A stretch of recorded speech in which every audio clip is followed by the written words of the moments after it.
Bismillahirrahmanirrahim. Assalamualaikum warahmatullahi wabarakatuh. Sebelumnya perkenalkan, nama saya Afifah Alawiyah. Saya dari Universitas Islam Negeri Kiai Haji Ahmad Siddiq Jember, Prodi Sejarah Peradaban Islam 1. Nah, di video kali ini saya akan membahas materi mengenai akulturasi, yang mana video ini dibuat untuk memenuhi tugas mata kuliah Sejarah Kesenian Islam Indonesia yang diampu oleh Bapak Mawardi Purbosanjoyo. Nah, langsung saja kita masuk pada pembahasan akulturasi. Nah, sebelum kita mengetahui lebih jauh tentang apa itu akulturasi, kita juga mesti memahami tentang apa itu seni atau kesenian. Nah, apa sih itu kesenian? Nah, kesenian ini biasa diartikan sebagai simbol budaya atau cerminan budaya dalam kehidupan suatu masyarakat, sehingga jika kita dapat mengetahui tentang suatu kaum atau masyarakat melalui kegiatan kesenian mereka. Nah, dalam kajian sejarah kesenian ini pasti ditemui yang namanya akulturasi dan juga sinkretisme. Alasannya karena apa? Nah, alasannya dikarenakan yang pertama, kesenian tidak hanya terjadi dalam bentuk tunggal. Nah, terus yang kedua, kesenian seringkali terjadi dalam bentuk yang majemuk, artinya bercampur dengan kesenian-kesenian lain dalam hal adaptasi pada zamannya. Dan yang terakhir, karena kesenian itu merupakan manifestasi atau ekspresi budaya, maka perlu ditelusuri percampuran budaya dalam bentuk akulturasi atau sinkretisme yang ada dalam kesenian tersebut. Setelah kita mengetahui apa itu seni atau kesenian, nah baru kita akan mengetahui tentang apa itu akulturasi. Nah, akulturasi ini berasal dari kata culture yang berarti tumbuh bersama-sama, artinya atau dalam pengertian harfiahnya ya, akulturasi ini merupakan dua kebudayaan yang berbeda yang dituntut untuk tumbuh bersama dan melebur menjadi satu kebudayaan tanpa menggunakan unsur budaya asli dari budaya tersebut. Atau dalam pengertian lainnya, akulturasi ini merupakan culture contact yang memiliki proses dua arah yang saling mempengaruhi antara dua kelompok yang mengadakan hubungan. Hubungan saling mempengaruhi antara kedua kebudayaan tersebut mengakibatkan terjadinya perubahan dalam suatu kebudayaan. Nah, berbicara mengenai akulturasi nih, nah penyebaran Islam di tanah Jawa juga tidak lepas dari adanya pengaruh akulturasi ini, khususnya dengan budaya lokal.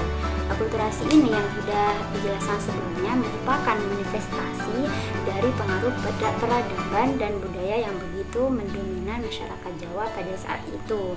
Bahkan hampir semua tatanan sosial masyarakat, budaya dan peradaban masyarakat Jawa pada saat itu menjadi objek dari akulturasi ini.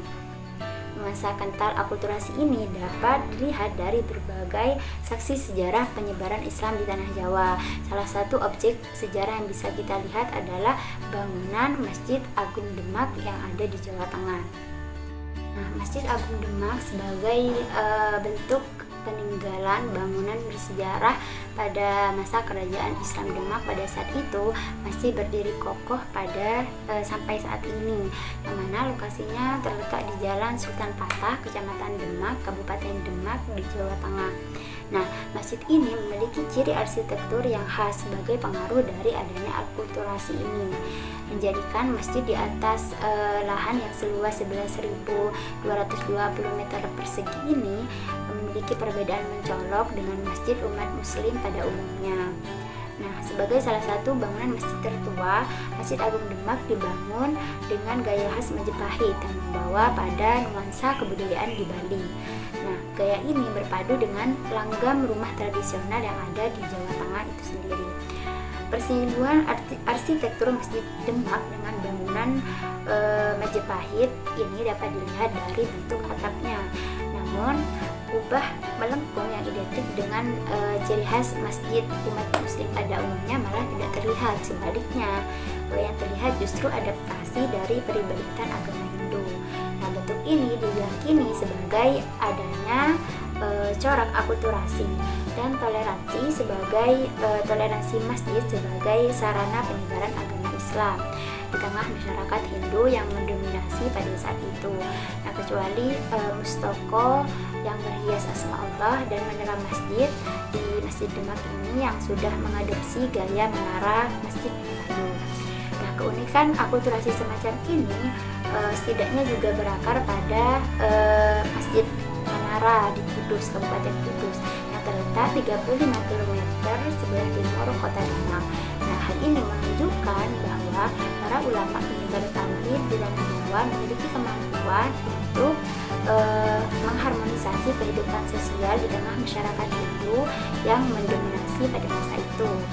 Nah, Masjid Demak dengan bentuk atap berupa tajuk tumpang tiga berbentuk segi empat, atap Masjid Demak lebih mirip dengan bangunan suci umat Hindu dengan pura yang terdiri atas 3 tajuk.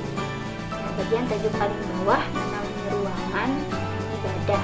Tajuk kedua lebih kecil dengan kemiringan lebih tegak kuno atap di bawahnya. Sedangkan tajuk tertinggi berbentuk kelimas dengan sisi kemiringan yang lebih kecil.